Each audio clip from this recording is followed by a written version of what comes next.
Oh, bakit pag kami lumabas, wala nang tumili? Inupo sila sa Donbell. Nakakaloka. Oh, hayaan nyo na. Diba? Ang bongga. Paunang regalo pa lang yung mga nakikita nyo mga artista. Ang dami pa mamaya! What concerns me is nandito tayo, marami tayo. You have to know what you're fighting for. It's useless sigaw tayo ng sigaw, but without the commitment, without the thinking, without the emotion, without the passion, we are not going to be able to beat these people, and you have to start now and until May 9. Kaya natin! Kakayanin natin, whether you like it or not. Thank you very much. God bless you. Mabuhay kayong lahat. Maraming salamat po. Your vote on May 9, you have to make it count. Each and every one of you. Kailangan maging parte kayo ng kasaysayan ng Pilipinas na kayo ay bumoto ng isang gobyernong tapat at matino. Napakatagal na nating naghihintay, palalagpasin pa ba natin tong susunod na 6 na taon na naman? Hindi na po tatakbo uli si Ma'am Lenny. Hindi na rin tatakbo uli si Kiko bilang VP. Hindi po ito negative campaigning. Ito po'y para sa tao. Dahil ng 203 billion ngayon, sino po dito ang nagkasakit ng pandemic? Pamilya na nagkasakit. Huwag po sana natin bigyan ng kapangyarihan o dagdagan pa ng kapangyarihan yung mga taong nanloko sa taong bayan, yung mga nagnakaw sa taong bayan. Nandun po sila sa kabila. Nasama-sama po sila doon. Paano po ito magbabago kung paulit-ulit na sila na naman? Alam niyo po, ito po talagang pangarap ko eh. Pangarap ko po ito dahil isa rin akong ina. Kaya ho, simulan na natin ngayon. Tapatan natin ang ating mga pangarap at dasal ng kilos at gawa. Nakikiusap po kami, mangumbinsi po kayo, manghikayat, lalo na po yung mga nasa social media, yung nasa nag-stream sa FB, kumausap, sama-sama nating akayin ang bawat Pilipino. Sa Mayo po, paghandaan natin, isulat na ang isusulat sa inyong balota.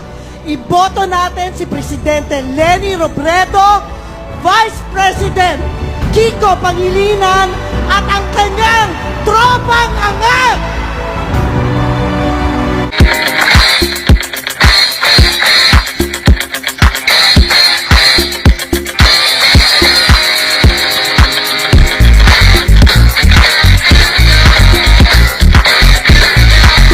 Inahamon ng presidente ko si BBM magdebato eh!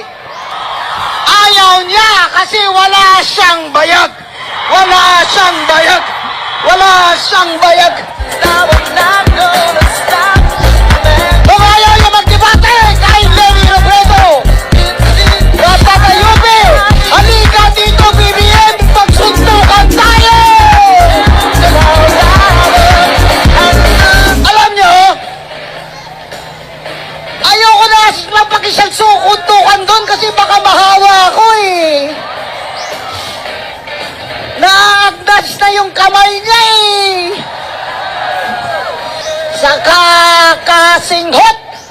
kakasinghot ang kapal-kapal mo, BBM. Hindi ka man lang nag-graduate ng college, tatakbo ka, Presidente.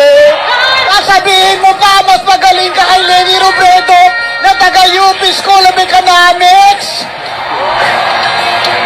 Ikaw, nag-aaral ka sa Europa. English ka pa.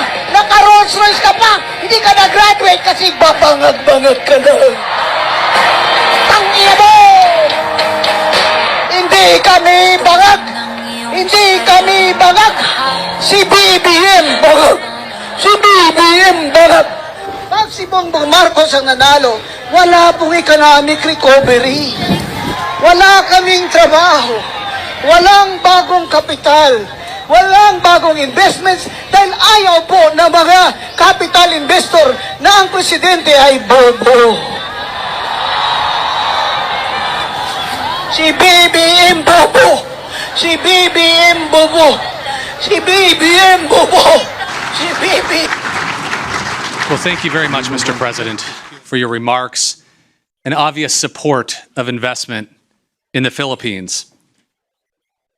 In your speech, you discussed the fact that the Philippines is now allowing full foreign direct ownership in companies providing public infrastructure. How important is foreign direct investment into achieving those economic plans of yours, Mr. President? Well, it is. It should be on. Certainly, as we attempt to transform the economy, and I use the word transform because it is my belief that the way to bring our economies back to the activity, the level of activity that we enjoyed before the pandemic, we have to understand that the global economy has changed. And we have to position ourselves, certainly, to be able to take advantage of those changes, to have a head start in the new economy that we are still, as of now, starting to form globally. And a large part of that will be foreign investment in the Philippines. And when I speak of foreign investment, I speak especially of capital-intensive investment. Because although we have our GDP, if we look at our GDP figures, a great deal of the contribution to GDP has been in our service sector. And therefore, we think that it is manufacturing, the area of manufacturing where we can still do a better job. And this is one way, the foreign direct investment, capital-intensive investment is also something that we are going to actually need for us to be able to achieve the targets that we have set for our economy, have set for our country. And it is going to be key. As we are trying to define or determine the mix between loans and capital-intensive investment. So the part that capital-intensive investments play is going to be a very important aspect of this transformation of our economy that I speak of. So that is a large part of what we are doing here. And that is why when I came here to New York, ostensibly, first of all, because we are attending I will be speaking before the UN General Assembly tomorrow, but I also brought the whole economic team of the government, of the cabinet, with us. And again, the private sector business leaders also are here with us, precisely to show and explain once to our prospective investors where the Philippines is headed, what changes we have made so that investment will be more profitable and more attractive for foreign investors, especially coming from the United States. So it plays a central role in all that we are planning to do for our economy. It is, once again, something that we recognize in government we have a part to play in. We have to fundamentally restructure the bureaucracy, the government. We listen to the chambers of commerce that tell us what are the obstacles that they find that in their way, such as the ease of doing business, the prices of energy, all of these and these other legislative guarantees that investors are looking for.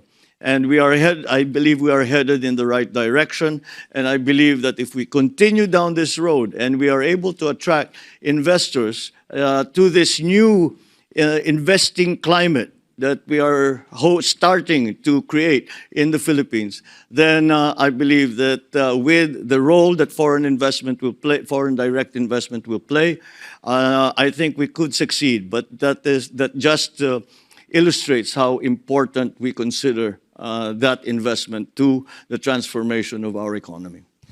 Well, thank you very much, Mr. President. You mentioned two themes in particular. One was, of course, foreign direct investment, but you also touched on the United States and it being one of the most important investors in the Philippines. Now, the United States and the Philippines have long enjoyed a very productive relationship and partnership.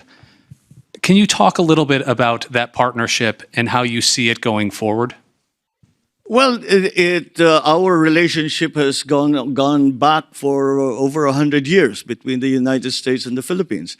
And as we just earlier today, we had a lunch that was hosted by the U.S.-Philippine Society. And I spoke to them and we talked perhaps more on the subject of